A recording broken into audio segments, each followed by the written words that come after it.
The notebook fell open like a confession waiting to be heard. I wasn't supposed to see it. Hell, I wasn't even supposed to be home at 11:30 on a Tuesday night. But the Henderson account had wrapped up early and traffic was lighter than usual. I'd slipped through the front door quietly, not wanting to wake Lena, when I heard her voice drifting from the kitchen. Before we dive deeper into this story, I have one small request. Please subscribe, drop a like, comment, and hit that hype button to boost this channel so more people can discover these incredible Reddit stories. Project Liberation is moving faster than we thought, she whispered into her phone. Removing him from the equation shouldn't take more than another month. 22 years of marriage, and my wife was discussing removing me from some equation like I was a mathematical error that needed correcting. I pressed myself against the hallway wall, barely breathing. Through the crack in the kitchen door, I could see Lena pacing, her auburn hair catching the overhead light. She'd always been beautiful, even now at 38, but there was something predatory in her movements that I'd never noticed before. Mara, you need to be patient, Lena continued. Once everything is transferred out of Caleb's name, we can move forward. Evan's already agreed to help with the transition. Evan. The name hit me like a sledgehammer to the chest. Evan Royce, the smooth-talking customer who'd been spending an awful lot of time at Lena's bookstore lately. The man I'd stupidly thought was just really passionate about contemporary fiction. My wife hung up and immediately started scribbling in a leather-bound notebook. When she finally headed upstairs, I waited 10 agonizing minutes before creeping into the kitchen. The notebook lay open on the counter, and what I read there made my hands shake. Phase 1. Isolate C from financial assets. Phase 2. Document behavioral issues for legal proceedings. Phase 3. Execute removal with ease assistance. Timeline, 4 to 6 weeks maximum. Below that, in Mara's distinctive handwriting, Sister, you deserve better than that boring accountant. Evan's got everything lined up for when you're free. I photographed every page with my phone, my heart hammering so hard I was sure it would wake the whole neighborhood. 22 years, and I was just C in their little conspiracy. A problem to be solved, an obstacle to be removed. But here's the thing about accountants that people like Lena and her scheming sister Mara never understand. We're really, really good with details. And planning. And making sure every number adds up perfectly. As I headed upstairs, stepping over the creaky board on the 7th step that I'd been meaning to fix for 3 years, I was already formulating my own project. Call it Project Reality Check. The next morning, Lena was all smiles and coffee, asking about my day as if she hadn't been plotting my destruction 12 hours earlier. I watched her butter her toast, noting how she avoided eye contact, how her laugh sounded just a little too bright.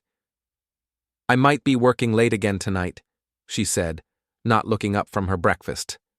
Inventory season, you know how it is. Of course, I replied, sipping my coffee. Inventory. Very important. She finally met my eyes, and for just a second I saw something flicker there. Guilt? Fear? Hard to tell. You're not upset, are you, Caleb? I know I've been distracted lately. Not at all, sweetheart. The endearment tasted like ash in my mouth. I understand completely. Some things require very careful planning. After she left for the bookstore, I sat in my home office staring at the photos on my phone, my wife's handwriting, plotting my removal like I was a bad investment. Mara's notes about Evan having everything lined up. The timeline that gave me less than a month before they pulled the trigger on whatever they had planned. I'd spent my entire adult life being the responsible one, the steady one, the boring one who paid the bills and fixed the leaky faucets and remembered anniversaries. The one everyone could count on to do the right thing, even when the right thing wasn't particularly exciting. Well, maybe it was time for Caleb the accountant to get a little creative with his calculations. I opened my laptop and began transferring files. Bank statements, investment records, property deeds, insurance policies. If Lena thought she was going to remove me from the equation, She was about to learn that I'd been balancing a lot more books than she realized. My phone buzzed with a text from my boxing coach, Mick. "You coming in today? Haven't seen you in 2 weeks." Perfect. I needed to hit something, and Mick's gym was exactly the kind of place where a man could think clearly while pounding the heavy bag. Plus, Mick had been through his own divorce wars.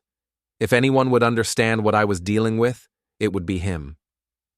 I grabbed my gear and headed out, but not before stopping by my safety deposit box at First National. Time to make sure certain documents were somewhere Lena and her accomplices couldn't get to them. As I drove through downtown, I passed Page and Prose, Lena's bookstore. Through the large front window, I could see her arranging a display, looking for all the world like the devoted small business owner she pretended to be. No sign of Evan, but then again, the real business probably happened after hours. My phone rang as I pulled into the gym parking lot. Lena's sister, Mara. "Caleb? Hi, it's Mara. I was wondering if you and Lena might want to come to dinner this weekend. It's been too long since we've all gotten together." "That sounds lovely, Mara. I'm sure Lena would enjoy that." I kept my voice perfectly neutral, even though I wanted to ask her exactly which phase of Project Liberation dinner would be covering. "Should I bring anything?" "Oh, just yourselves. We have so much to catch up on." "I'll bet you do," I thought. Looking forward to it. After hanging up, I sat in my car for a moment, processing the audacity of it all. They were actually going to sit me down for a family dinner while actively plotting against me. The sheer balls of it was almost impressive. Mick took one look at me when I walked into the gym and shook his head. "Jesus, Caleb, you look like someone ran over your dog. What's eating you?" "Just work stress," I lied, wrapping my hands. "Nothing a few rounds with the heavy bag won't cure." "Bullshit. I've known you for 5 years and you've never looked this wound up. This is about Lena, isn't it?" I paused in my rapping. Mick had always been perceptive, probably came from 20 years of reading opponents in the ring before he'd started training weekend warriors like me. "What makes you say that?" "Because married men get that exact look when they find out their wives are screwing around. Trust me, I've worn it myself." He handed me a pair of gloves. "You want to talk about it, or you want to beat the hell out of something first?" "Beating the hell out of something sounds perfect." For the next hour, I pounded the heavy bag with everything I had, imagining Evan's smug face with every combination. Mick called out instructions, pushed me harder than usual, seemed to understand that I needed to exhaust myself before I could think clearly. Finally, when my arms felt like rubber and sweat was pouring down my face, he called a halt. "Better?" he asked, tossing me a towel. "Getting there." "Good. Now you want to tell me what's really going on?" I looked around the gym. It was mid-afternoon on a Wednesday, so we were alone except for Mrs. Patterson on the treadmill in the corner, and she had her headphones cranked up loud enough that I could hear the music from across the room. "Hypothetically," I said, "what would you do if you found out your wife was planning to divorce you and had been setting you up to lose everything?" Mick's expression darkened. "Hypothetically, I'd make damn sure she didn't succeed. You got proof?" "Hypothetically, yes." "Then hypothetically, you need to move fast and hit back twice as hard as they're planning to hit you.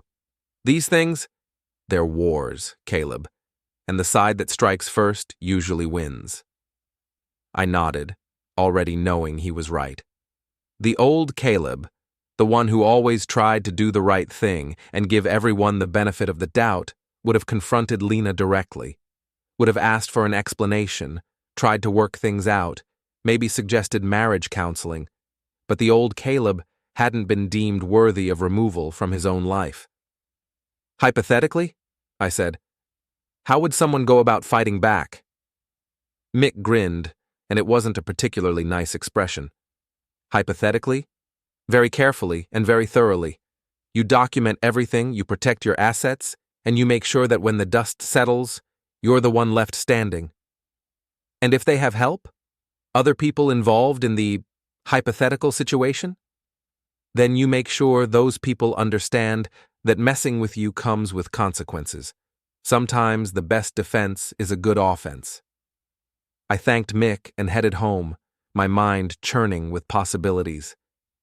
Lena's car wasn't in the driveway yet, which meant she was either actually doing inventory or she was with Evan. Given what I'd learned, I was betting on the latter. Inside, I spread the photos of Lena's notebook across my desk and really studied them for the first time. The more I read, the angrier I got. This wasn't just about divorce. They were planning to systematically destroy my reputation, claim I was emotionally abusive, maybe even mentally unstable. Mara had written notes about documenting incidents and building a case. They weren't just planning to leave me. They were planning to obliterate me. My phone buzzed with a text from Lena. "Working late again tonight. Don't wait up. Love you." Love you. The words made me physically sick. I texted back, "No problem. Take all the time you need." And I meant it. Because while Lena was off with Evan, working on phase 2 of Project Liberation, I was going to be working on my own project. Something I was already thinking of as Project Reality Check. But first, I had some research to do. The Riverside Motel wasn't the kind of place you'd take your wife for a romantic getaway. It was the kind of place you took someone else's wife when you didn't want to be seen. I sat in my Honda Civic in the parking lot, watching room 237. Lena's silver Camry was parked 3 spaces down from a black BMW that I was willing to bet belonged to Evan Royce. They'd been in there for 2 hours. My hands gripped the steering wheel so tight my knuckles had gone white. 22 years of marriage, and this was what it had come to. Sitting in a seedy motel parking lot, gathering evidence of my wife's affair like some kind of discount private investigator. But Mick had been right about documentation. If they were building a case against me, I needed to build one against them. My phone camera had a timestamp feature. I'd already gotten shots of both cars, the room number, and a particularly clear image of Evan's license plate. When they finally came out, I'd have photos of them together. Not exactly Pulitzer Prize-winning journalism, but it would serve its purpose. The waiting gave me time to think, which was both a blessing and a curse. On one hand, I could plan my next moves. On the other hand, I had to sit there imagining what was happening in that room, picturing my wife with another man, knowing that while they were together, they were probably discussing the best ways to destroy my life. At 9:47 p.m., the door to room 237 finally opened. Evan emerged first, looking around cautiously before signaling to Lena. Even from across the parking lot, I could see how comfortable they were together, how familiar. This wasn't a new thing. They'd been doing this for a while. I took photos as discreetly as possible, grateful for the shadows cast by the motel's flickering neon sign. Lena looked younger somehow, animated in a way I hadn't seen in years. She was laughing at something Evan had said, her hand on his arm. They kissed before separating to their cars.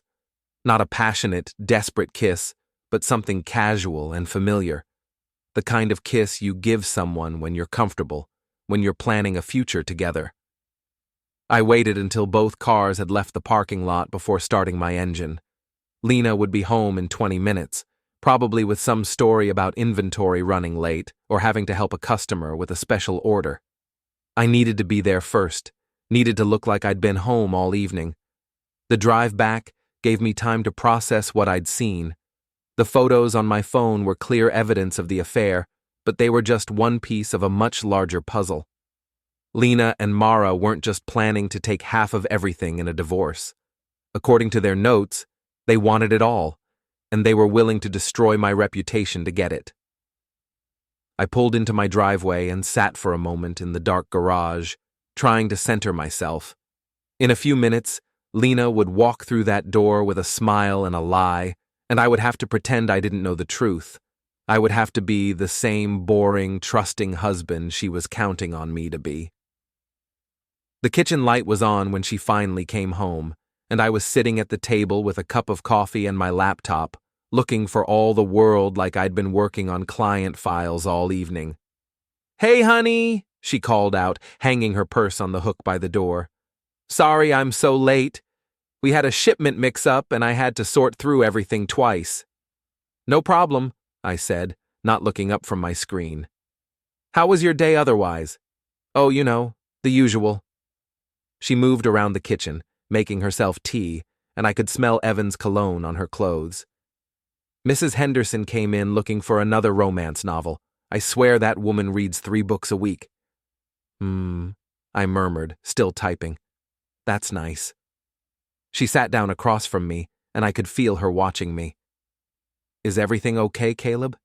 You seem distracted. I finally looked up, meeting her eyes. For just a second, I wanted to throw the photos across the table, wanted to scream at her about Project Liberation and Evan and the 22 years she was so casually throwing away. Instead, I smiled.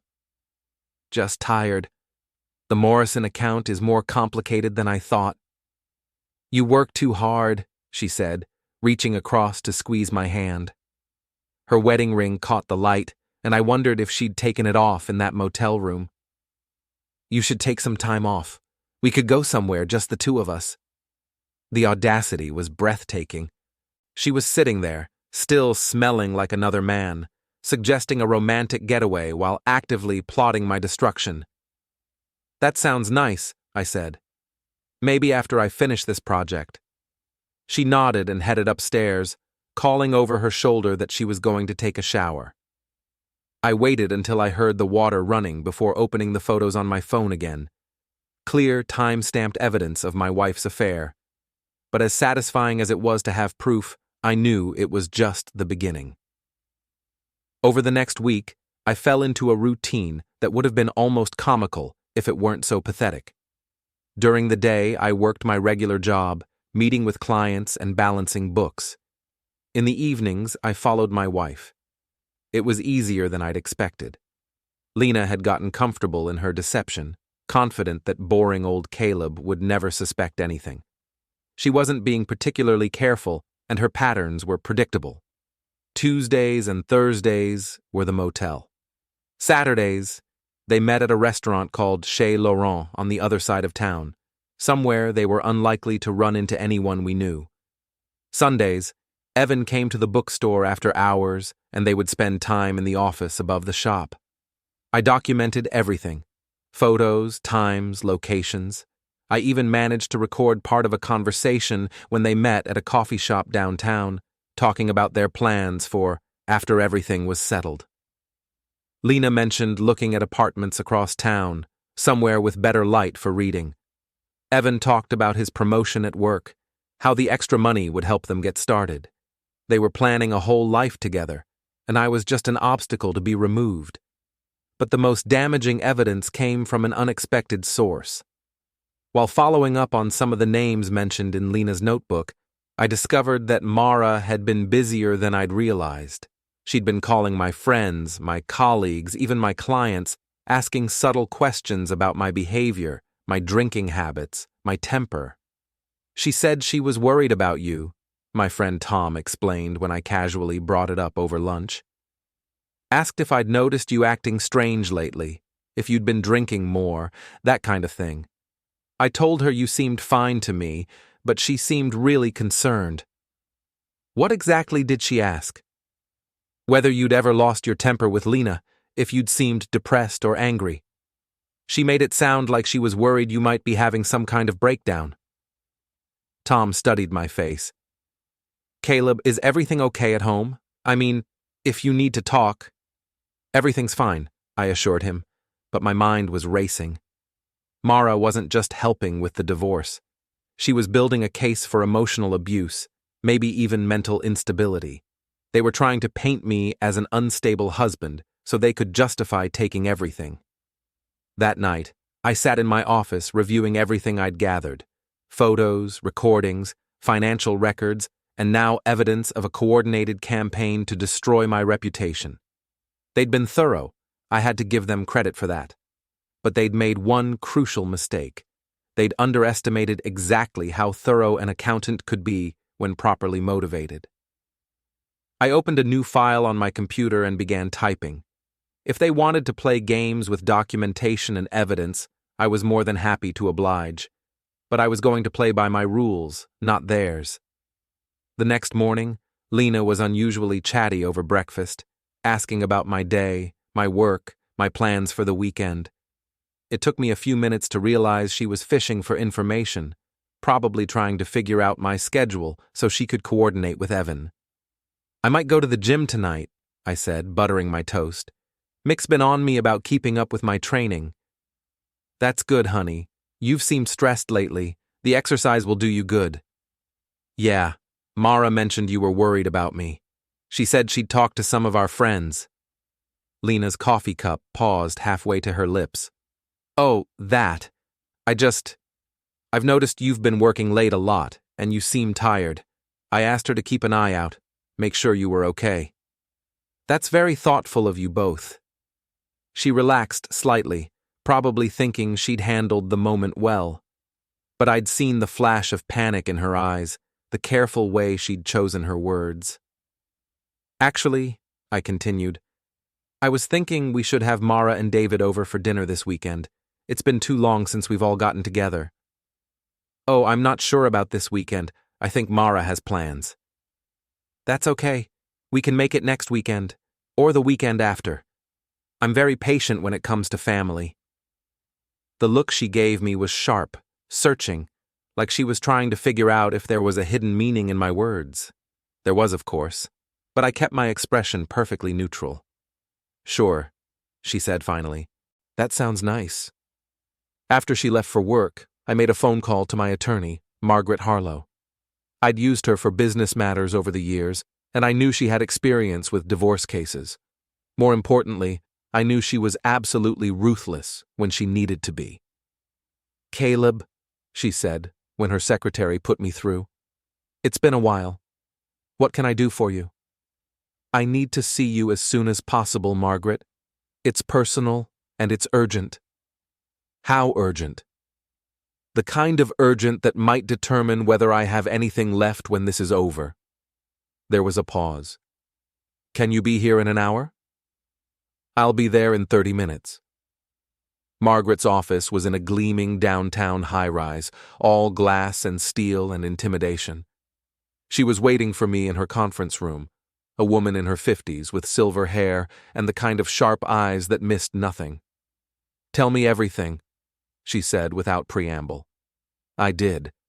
I showed her the photos from Lena's notebook, the evidence of the affair, the documentation of Mara's campaign to discredit me. I explained about Project Liberation and their timeline, about the systematic way they were trying to isolate me from my assets and my reputation. Margaret listened without interruption, occasionally making notes, her expression growing darker as I laid out the full scope of what they were planning. "Well," she said when I finished, "they're certainly thorough, and if they'd succeeded, you would have been completely screwed." "What do you mean, if they'd succeeded?" She smiled, and it was the kind of smile that probably made opposing attorneys very nervous. "Caleb, they made one very big mistake. They assumed you were as stupid and passive as they needed you to be. But you're not, are you?" "I'm starting to think I'm not." "Good. Because we're going to make them very sorry they ever heard the phrase, Project Liberation." Margaret's plan was elegant in its simplicity and devastating in its thoroughness. "The beauty of this situation," she explained, spreading documents across her conference table, "is that they've documented their conspiracy for us. Lena's notebook, Mara's phone calls to your associates, the systematic way they've tried to isolate your assets. It's all evidence of fraud and conspiracy." I leaned back in the leather chair, feeling something like hope for the first time in weeks. What exactly can we do with it? We can destroy them legally, financially, and socially, but we need to be smart about it. Margaret's pen tapped against her notepad. "They're expecting the old Caleb, the one who plays by the rules and tries to be fair. We're going to give them someone completely different." Over the next hour, she outlined a strategy that was both brilliant and ruthless. We would let them continue with their plan, but we'd be 3 steps ahead at every turn. When they tried to move assets, they'd find the accounts had already been secured. When they tried to use their manufactured evidence against me, We'd counter with real evidence of their conspiracy. The key, Margaret emphasized, is timing. We let them think they're winning right up until the moment we pull the rug out from under them. I left her office feeling like a different person. For weeks, I'd been reacting to their moves, always one step behind, always trying to catch up. Now I was going to be the one setting the pace. My first stop was the bank. I'd already moved most of our liquid assets to accounts Lena couldn't access, but there were a few more steps to take. The house was in both our names, but the mortgage was structured in a way that gave me more control than Lena realized. Our investment accounts were similarly protected, thanks to some careful planning I'd done years earlier. "Mr. Torrin," the bank manager said when I explained what I needed, "are you sure about this? These are some pretty significant changes." "I'm very sure. My attorney will be sending over the paperwork to make everything official." From the bank, I drove to Lena's bookstore. I wasn't planning to confront her, just to observe, to see how she acted now that I knew the truth. The bell above the door chimed as I entered, and Lena looked up from behind the counter with a smile that looked perfectly genuine. "Caleb, what a nice surprise. What brings you by?" I was in the neighborhood and thought I'd see how business was going. I browsed the new releases table, noting how normal everything seemed. "Busy day?" "Not too bad. Mrs. Chen came in looking for cookbooks, and that new customer, Mr. Royce, stopped by to place another special order." The casual way she mentioned Evan's name was impressive. No hesitation, no change in tone. If I hadn't known better, I would have believed he was just another customer. "He must really love books," I said. "Some people are very passionate about reading." There was something in her voice, a slight emphasis on the word passionate that made my skin crawl. I spent a few more minutes browsing, making small talk, playing the role of the supportive husband.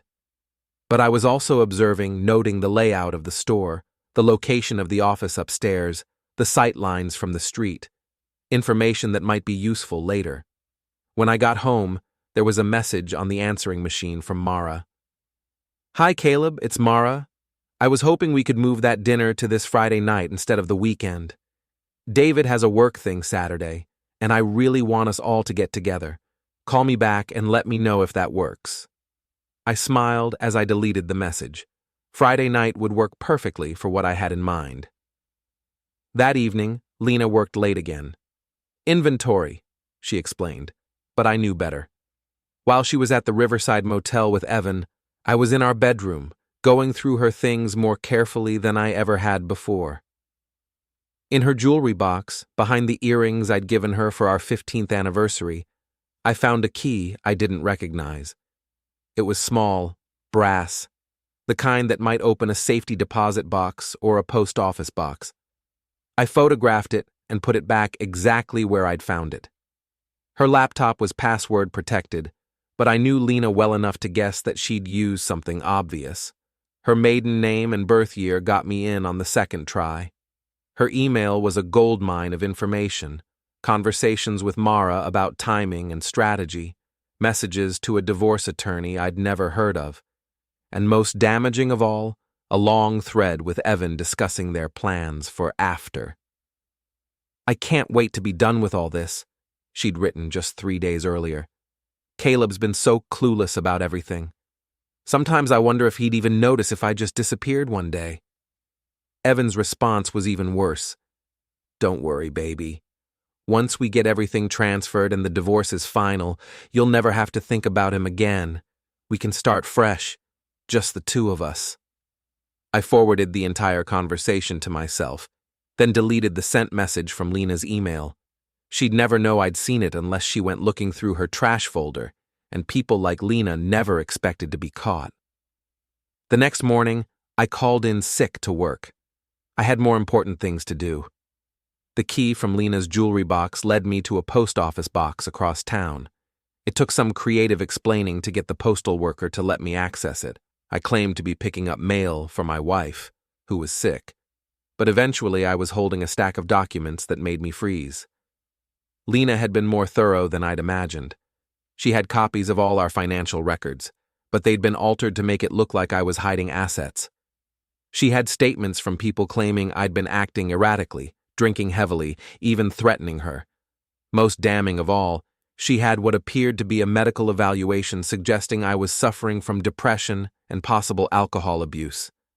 None of it was real, of course. The medical evaluation was from a doctor I'd never heard of, probably someone Evan knew. The financial records had been doctored. The statements from witnesses were either fabricated or taken out of context.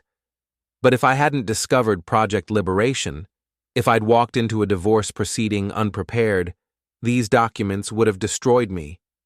I would have lost everything and been painted as an abusive, unstable husband in the process. I photographed everything and put it back in the box. Let them think their evidence was safe. When the time came, I'd have plenty to say about fabricated medical records and falsified financial documents. Friday evening arrived with unseasonable warmth for October. Lena spent an hour getting ready for dinner at Mara's, chatting about how nice it would be to see David again, how we should do family dinners more often. "You seem excited," I observed, adjusting my tie in the bedroom mirror. "I just think it's important to spend time with family," she said, applying lipstick with careful precision. "Mara and I have been talking about how we don't see each other enough." "I'm sure you have."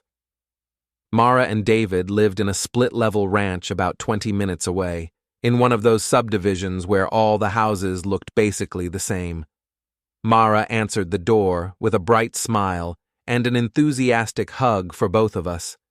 "Caleb, Lena, come in, come in. David's in the kitchen pretending to know how to cook." David emerged from the kitchen wearing an apron that said, "Kiss the cook," and carrying a wooden spoon. He was a good guy, an engineer who worked for the state highway department and probably had no idea his wife was involved in a conspiracy to destroy his brother-in-law. "Caleb, good to see you, man. How's the accounting business?" "Oh, you know how it is. Numbers don't lie, but people sure try to make them." Mara's smile flickered slightly at that comment, but she recovered quickly. "Can I get anyone a drink? I made sangria." We settled in the living room with our drinks, making small talk about work and the weather and the upcoming holidays. It was all very normal and civilized, exactly the kind of family gathering Lena had suggested we should have more often. But I was watching Mara carefully, noting the way she kept glancing at Lena, the subtle signals passing between them. They were nervous about something, probably trying to figure out how much I knew or suspected. "So, Caleb," Mara said during a lull in conversation, "Lena mentioned you've been working a lot of late nights lately. That must be stressful." "Not really. I actually enjoy the work. There's something satisfying about making all the numbers add up correctly." "But it must put a strain on your marriage, all those hours away from home." Lena was watching me carefully now, probably wondering where this was going. "Actually, Lena's been working late a lot, too. Inventory season at the bookstore, right, honey?" "Right," Lena said quickly. "It's been crazy busy." "I bet it has," I said, taking a sip of sangria. "All those special orders and private consultations, very time-consuming." The room went quiet for a moment. David, oblivious to the undercurrents, started talking about a construction project on Highway 9, but I could see both Lena and Mara processing my comments, trying to figure out if there was hidden meaning in them. There was, of course. Dinner was pot roast with vegetables, comfort food that would have been delicious if I'd been able to taste anything. But I was too focused on the performance, on playing my role as the clueless husband, while dropping just enough hints to make them wonder. "This is wonderful, Mara," I said, cutting into the roast. "You know, I was just thinking earlier about how important family is, how we should always be honest with each other, support each other through difficult times." "Absolutely," Mara agreed, but her voice was strained. "I mean, if someone in the family was going through a hard time or planning a major life change, we'd want to help, right? We wouldn't want them to feel like they had to handle everything alone." Lena set down her fork. Caleb, is everything okay? You seem like you're trying to say something. Not at all, sweetheart. I'm just appreciating how lucky we are to have family we can trust. People who would never lie to us or work against us. The silence that followed was deafening. David looked confused, clearly sensing tension, but not understanding where it was coming from. Mara and Lena were staring at me like I'd just announced I was from Mars. Well, David said finally, I think we can all agree that honesty is important in any relationship. Absolutely, I said, raising my glass. To honesty, and to making sure the people we love get exactly what they deserve. I toasted the table, meeting each person's eyes in turn. When I got to Mara, her face had gone pale. When I looked at Lena, I saw something that might have been fear. They knew. Maybe not exactly how much I knew, but they understood that the game had changed, that boring old Caleb wasn't quite as clueless as they'd assumed. The rest of the dinner passed in strained conversation. David tried to keep things light, telling stories about work and asking about my clients, but the underlying tension was thick enough to cut with a knife. As we were getting ready to leave, Mara pulled me aside in the hallway. Caleb, can I ask you something? Have you been feeling okay lately? You seem different tonight. Different how? I don't know. More intense, maybe. Like you're angry about something. I smiled at her, the same pleasant smile I'd been wearing all evening. Not angry at all, Mara. Actually, I feel better than I have in months. It's amazing how much clearer everything becomes when you finally understand what's really going on. She stared at me for a long moment, clearly trying to figure out what I meant. Then Lena appeared with our coats, and the moment passed. In the car on the way home, Lena was unusually quiet. Finally, about halfway home, she spoke up. What was that about tonight? What was what about? You know what I mean. All those comments about honesty and family and getting what people deserve. It was like you were trying to make some kind of point. I kept my eyes on the road, my voice perfectly calm. I wasn't trying to make any point, Lena. I was just enjoying dinner with family, although I did think it was interesting how nervous Mara seemed, like she was worried about something. She wasn't nervous, if you say so. We drove the rest of the way in silence, but I could feel Lena watching me, trying to figure out how much I knew, how much danger she was in. The answer was simple, more than she could possibly imagine. That night, after Lena had gone to bed, I sat in my office reviewing Margaret's strategy one more time. Phase 1 was complete. I'd secured my assets and gathered evidence of their conspiracy. Phase 2 was about to begin, and it was going to be much more aggressive. They wanted to play games with my life, my reputation, my future. They thought they could remove me from the equation like I was some kind of mathematical error. Time to show them what happened when you tried to cheat an accountant who'd learned to fight back.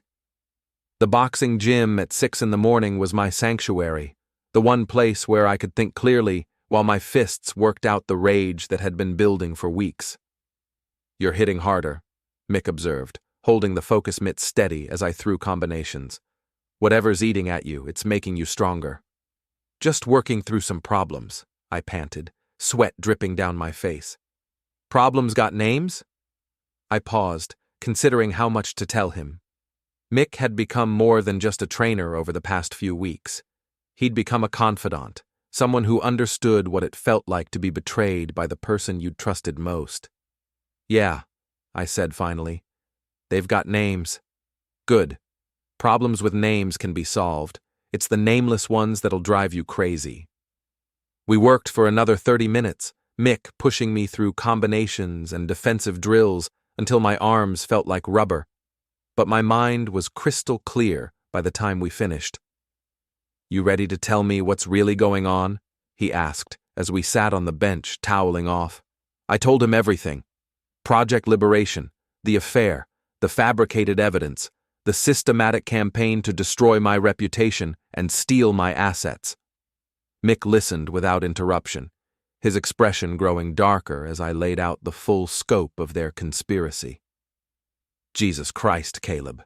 They really went all out, didn't they? They were thorough. I'll give them that.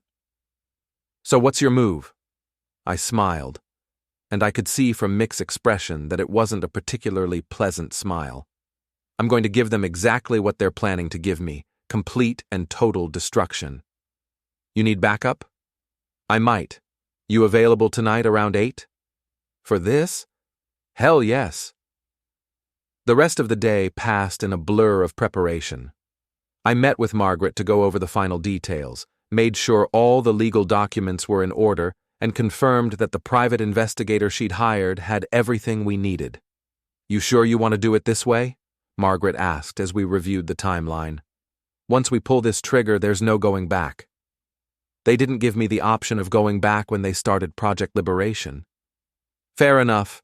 Just remember, when this is over, you're going to have to live with the consequences. Make sure you can handle that. I thought about 22 years of marriage, about the woman I'd loved and trusted, about the future we'd planned together. Then I thought about room 237 at the Riverside Motel, about fabricated medical records and falsified financial documents, about being dismissed as a problem to be removed. I can handle it, I said. That evening, Lena announced she was working late again. Big shipment coming in tomorrow, and I want to get everything organized tonight. Of course, I said, not looking up from my newspaper. Take all the time you need. She paused in the doorway, studying my face. Are you sure everything's okay, Caleb? You've seemed different lately. Different how? I don't know. Calmer, maybe. Like you've made some kind of decision about something. Maybe I have. She waited for me to elaborate, but I just went back to reading. After a moment, she grabbed her purse and headed out, calling over her shoulder that she'd be home late. I waited 30 minutes, then made my phone calls.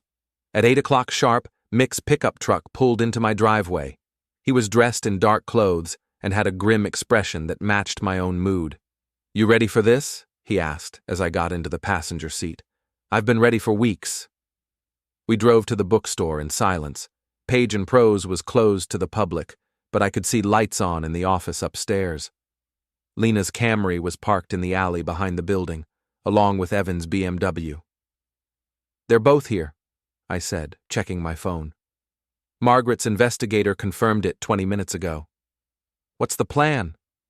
We wait for them to come out, then we follow them to wherever they're going next. The investigator has been tracking their patterns. They usually go to the motel after their bookstore meetings. And then?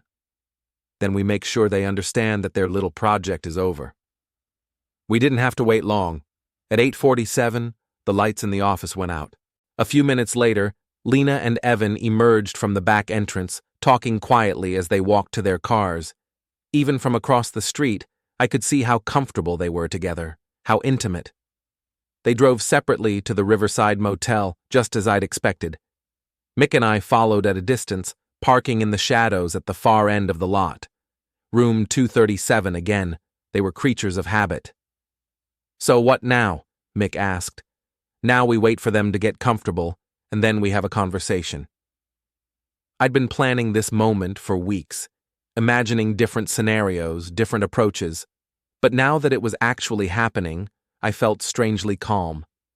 This wasn't about anger anymore. This was about justice. At 9:30, I knocked on the door of room 237. Room service, I called out, disguising my voice slightly. We didn't order room service, Evan's voice came through the door. Complimentary wine from management. Sorry for the delay. I heard whispered conversation, then footsteps. The door opened, and Evan appeared wearing a hotel bathrobe, clearly expecting to see a hotel employee. His face went white when he saw me. Hello, Evan, I said pleasantly. I think we need to talk. He tried to slam the door, but I was already pushing through. Mick was right behind me, his presence filling the small room with quiet menace. Lena was sitting on the bed in a hotel robe, her face a mask of shock and terror. For a moment, nobody spoke. Then she found her voice. Caleb, what are you doing here? I'm here to discuss Project Liberation, I said, closing the door behind us. I think it's time we put all our cards on the table. The color drained from her face. I don't know what you're talking about. I pulled out my phone and opened the photos of her notebook. Phase 1. Isolate C from financial assets. Phase 2. Document behavioral issues for legal proceedings. Phase 3. Execute removal with ease assistance. I looked up at her. Ring any bells? Evan was backing toward the bathroom, but Mick stepped casually into his path. I wouldn't, Mick said quietly. We're all going to have a nice, civilized conversation. Caleb, please, Lena said, her voice shaking. Let me explain. Oh, I think I understand perfectly. You and your sister and your boyfriend here decided that boring old Caleb was an obstacle to your happiness. So you cooked up a plan to remove me from the equation, take everything I've worked for, and destroy my reputation in the process. It wasn't like that. No? Then what was it like? I sat down in the room's single chair, making myself comfortable. Was it like when you had Mara call all my friends and colleagues asking if I seemed unstable? Was it like when you fabricated medical records suggesting I was an alcoholic? Or was it like when you and Evan here planned your whole future together while I was paying the bills? Evan finally found his voice. Look, man, I never meant for it to go this far. Lena said you guys were already having problems, that the marriage was basically over.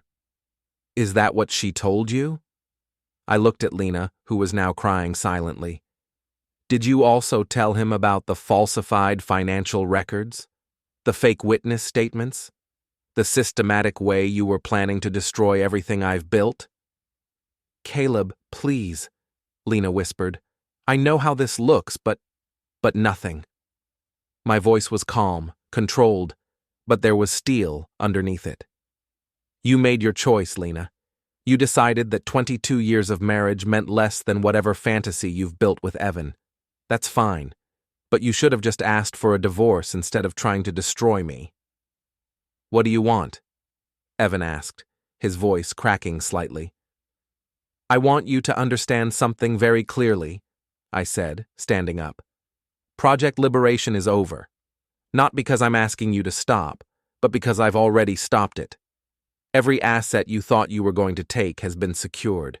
Every piece of fake evidence you manufactured has been documented and will be used against you in court. Every lie you've told, every person you've tried to turn against me, every step of your pathetic little conspiracy has been recorded and photographed. I pulled out a manila envelope and dropped it on the bed between them. Those are copies of everything. The real evidence is with my attorney, along with instructions on what to do if anything happens to me. Lena opened the envelope with shaking hands. As she flipped through the photos and documents, her face went from pale to gray. When did you? I've known about your affair for 3 weeks. I've known about Project Liberation for 2 weeks. I've been documenting everything you've done, every move you've made, every lie you've told. I leaned forward slightly. Did you really think you could outsmart an accountant when it comes to keeping track of details? Evan was reading over Lena's shoulder, his face growing more panicked with each page. This is... Jesus, Lena, you said he'd never figure it out. Shut up, she hissed at him. No, I don't think he should shut up, I said. I think Evan should keep talking. Tell me, Evan, what exactly did Lena promise you? Half of everything? A fresh start with someone else's money? It wasn't about the money, he said, but his voice lacked conviction. Of course it was about the money. You think I don't know about your debts, your failed investments, your desperate need for a financial bailout? Lena wasn't your girlfriend, Evan. She was your retirement plan. I turned back to Lena, who was still staring at the evidence in her lap. And you, sweetheart, did you really think you could fabricate medical records and falsify financial documents without consequences? Did you think I'd just disappear quietly while you and Mara divided up everything I've worked for? What are you going to do? She whispered. I'm going to give you a choice, I said. You can sign divorce papers that give you exactly what you're legally entitled to, which, given your adultery and fraud, isn't much. and disappear from my life quietly. Or you can fight it, and I'll make sure every person in this town knows exactly what you tried to do to me. And if we choose the first option, then you get to start your new life together with whatever money you actually have, instead of whatever money you were planning to steal from me.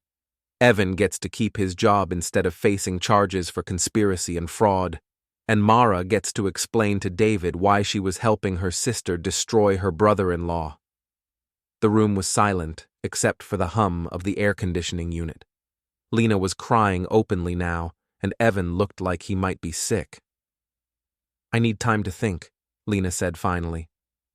"No," I said, standing up. "You've had weeks to think, and you chose to try to destroy me.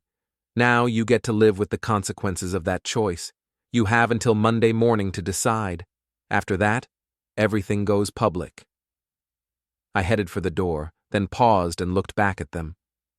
"Oh, and Lena, I'm changing the locks on the house tomorrow. You can pick up your things on Sunday between noon and 2. Mick will be there to make sure you only take what belongs to you." "Caleb, wait!" But I was already walking out the door, Mick right behind me. As we got into his truck, I could hear Lena calling my name, her voice desperate and broken. "How do you feel?" Mick asked as we drove away. I considered the question. How did I feel? Not satisfied, exactly. Not happy.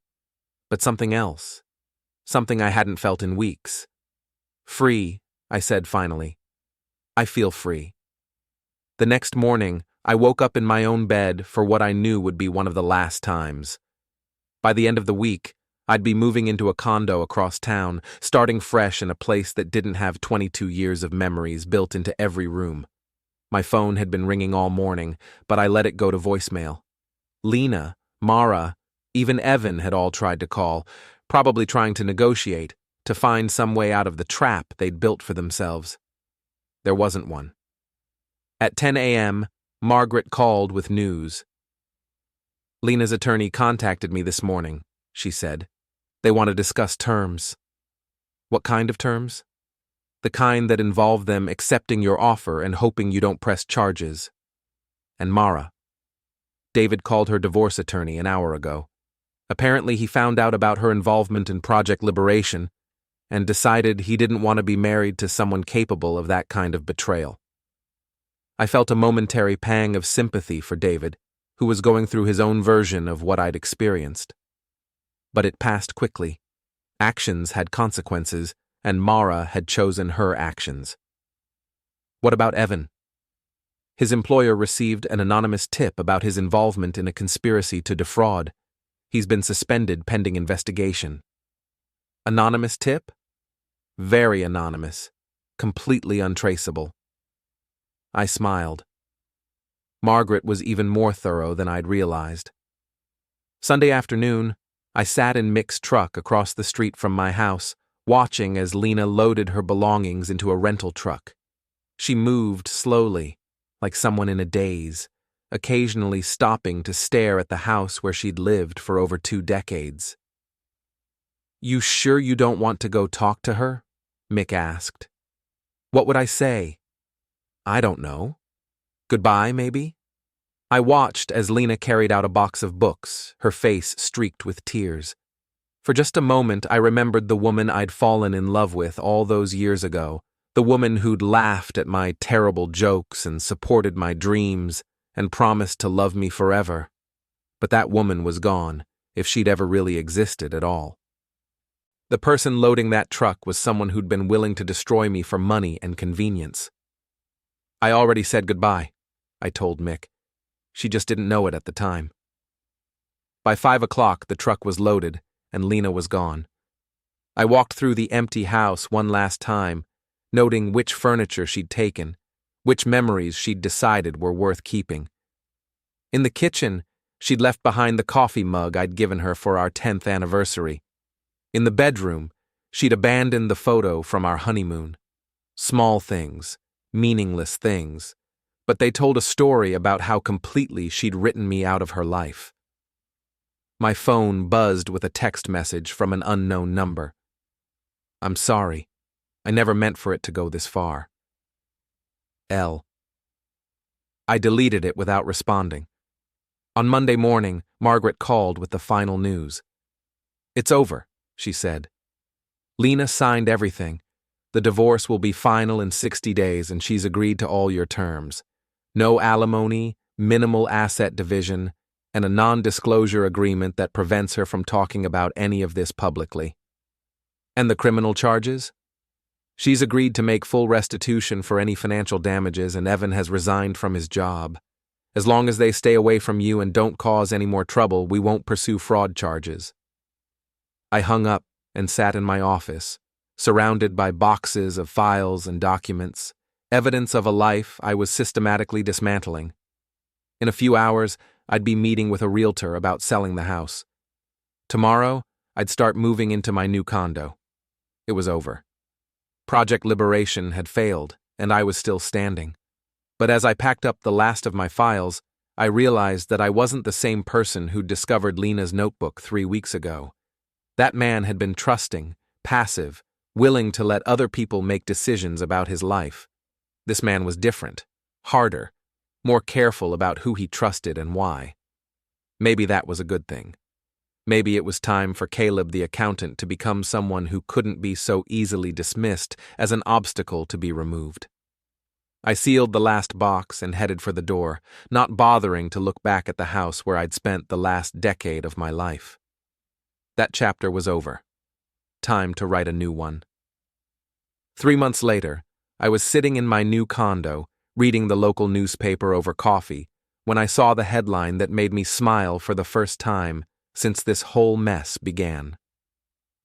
Local bookstore owner faces fraud charges in business scheme. The article was brief but devastating. Lena had been arrested for embezzling money from Page and Prose, apparently skimming cash from the register and falsifying inventory records to cover the theft. The investigation had started when the new owner, the store had been sold to pay debts, discovered discrepancies in the books going back over 2 years. But the real kicker was in the second paragraph. Marwick was arrested along with her business partner, Evan Royce, who had been helping her manipulate financial records. Police say the scheme may have involved as much as $50,000 in stolen funds. I set down my coffee and read the article again, savoring every word. They'd been so focused on stealing from me that they'd gotten sloppy with their other crimes, or maybe they'd been embezzling all along and I'd just been too trusting to notice. My phone rang. Margaret. "I assume you've seen the news," she said without preamble. "Just read it. How long do you think they'll get?" "With the evidence the police have, probably 2 to 3 years each, assuming they don't plea bargain." "And Mara?" "She's named as a co-conspirator, but they're having trouble proving she knew about the embezzlement. She might get probation and community service." I hung up and walked to the window of my condo, looking out at the city below. It was a nice view, better than the one from my old house. The condo was smaller but more modern, and it didn't have any memories of betrayal built into the walls. My new life was taking shape nicely. I'd kept most of my old clients, despite Mara's attempts to poison them against me. Turns out that when people found out the truth about Project Liberation, they were more sympathetic to me than to my accusers. I'd also started dating, something I hadn't done in over 20 years. Nothing serious yet, just coffee dates and dinners with women who didn't have secret notebooks full of plans to destroy me. It was refreshing. The boxing had helped too. I was in the best shape of my life, and Mick had started talking about entering me in some amateur competitions. "You've got the anger under control now," he'd said last week, "but you've kept the power. That's a dangerous combination." My doorbell rang, interrupting my thoughts. I wasn't expecting anyone, and very few people knew my new address. Through the peephole, I saw a familiar figure that made my pressure spike. David, Mara's soon-to-be ex-husband, was standing in my hallway looking like he hadn't slept in days. I opened the door, cautiously.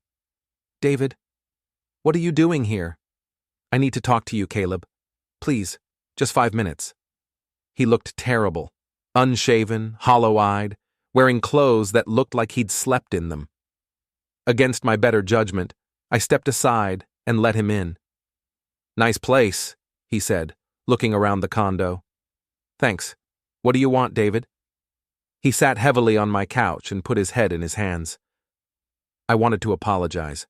For Mara, for what she did to you, for not seeing what was happening. You didn't know. I should have known. I should have seen the signs, should have asked more questions when she started making all those phone calls about you." He looked up at me, his eyes red-rimmed. "She destroyed our marriage to help Lena destroy yours. And for what? So they could steal your money?" I sat down across from him, studying his face. David had always been a good guy, the kind of person who assumed the best about everyone. In a lot of ways, he'd been as naive as I had been. "What's done is done," I said finally. "Is it? Because I keep thinking about all the times Mara came home from those planning sessions with Lena, how excited she was about some project they were working on. I thought she was helping plan a surprise party or something." He laughed bitterly. "A surprise party? Jesus, I'm an idiot. We both trusted people we shouldn't have trusted. That doesn't make us idiots, it makes us human." "How do you do it?" he asked. "How do you move on from something like this?" I thought about the question, about the anger and betrayal and humiliation I'd felt 3 months ago, about the cold fury that had driven me to destroy their little conspiracy. "You remember that you're stronger than they thought you were," I said finally. "And you make sure they never get the chance to underestimate you again." David nodded slowly. "The divorce papers came through yesterday. Mara gets nothing except her personal belongings. Her lawyer tried to argue for alimony, but once the judge heard about her involvement in Project Liberation..." "Good. I heard about Lena and Evan getting arrested. Embezzlement? Among other things. Turns out they were stealing from the bookstore to fund their affair. All those late nights doing inventory were actually late nights cooking the books." "And you had nothing to do with the investigation?" I smiled. "David, I'm just an accountant. What would I know about criminal investigations?" He studied my face for a moment, then nodded. "Right. Of course." We sat in comfortable silence for a few minutes. Then David stood up, looking more composed than when he'd arrived. "Thank you, Caleb, for listening and for not throwing me out when I showed up unannounced. We're both casualties of the same war. We need to stick together." At the door, he paused. "Can I ask you something? Do you ever miss her? Lena, I mean. Do you ever miss what you thought you had?" I considered the question. Did I miss Lena? Did I miss the woman I'd thought I'd married, the life I'd thought we'd built together? "Sometimes," I said honestly. But then I remember that it was never real. The woman I thought I loved was just a character she was playing. The real Lena was the one writing Project Liberation in her notebook. David nodded and shook my hand. "Take care of yourself, Caleb." After he left, I poured myself a drink and sat back down by the window. The sun was setting over the city, painting the sky in shades of orange and red. It was beautiful in a way that the view from my old house had never been. My phone buzzed with a text from someone named Jennifer, a woman I'd met at a coffee shop last week. We had a date planned for Friday night, dinner at a restaurant I'd never been to with a woman who didn't have any secret agendas or hidden notebooks. "Looking forward to Friday," the text read. "Should I pick you up, or do you want to meet there?" I typed back, "I'll pick you up. Looking forward to it too." It was a small thing, a simple text exchange about a casual date, but it represented something larger, a future that belonged to me, choices that were mine to make, a life that no one could take away from me because I was the one building it. The next morning, I was at the gym early, working through my usual routine with Mick. He'd been watching me carefully for weeks, noting changes in my technique, my power, my focus. "You're different," he said as I worked the heavy bag. "Calmer, more controlled." Good different or bad different? Depends on who's asking. Good for you, probably bad for anyone who tries to mess with you. I threw a combination that made the heavy bag swing wildly on its chain.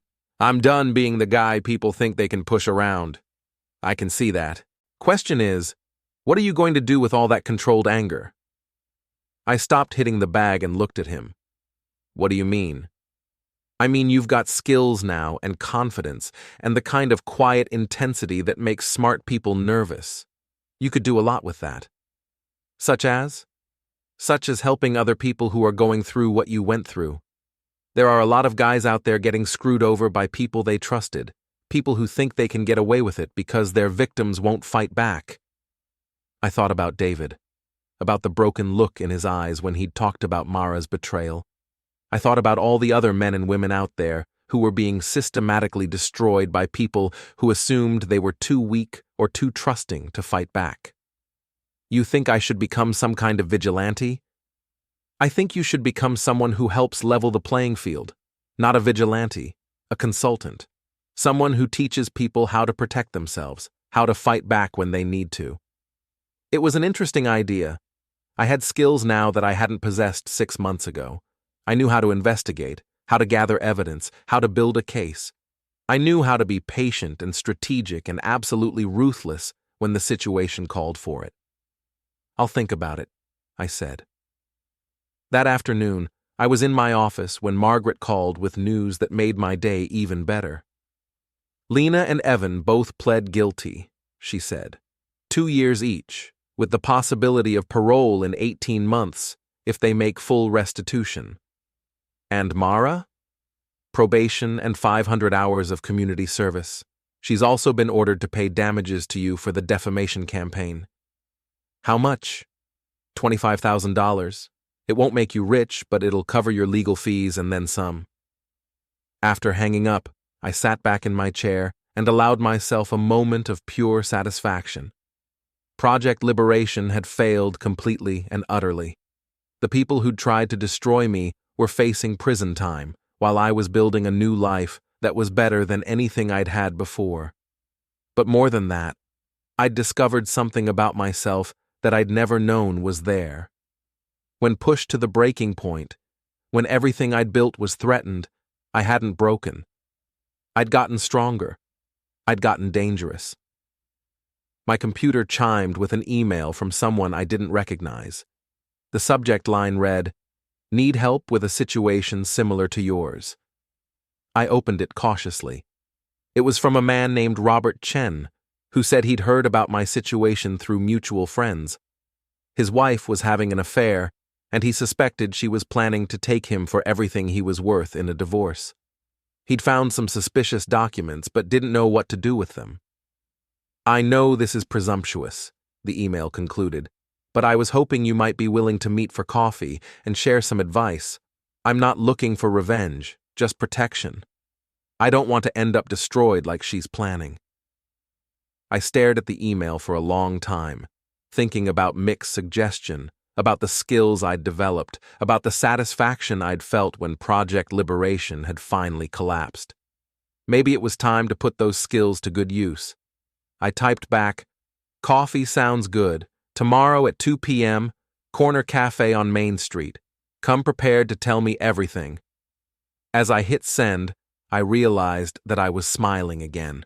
Not the grim smile of someone planning revenge, but the satisfied smile of someone who'd found his purpose. Caleb the accountant was gone, replaced by someone harder and smarter and infinitely more dangerous to people who thought they could destroy innocent lives for their own benefit. Project Liberation had been designed to remove me from the equation. Instead, it had created something they never could have anticipated. Someone who specialized in making sure equations balanced properly, no matter what it took. Someone who understood that justice, like accounting, was all about making sure the numbers added up correctly in the end. And I was very, very good with numbers.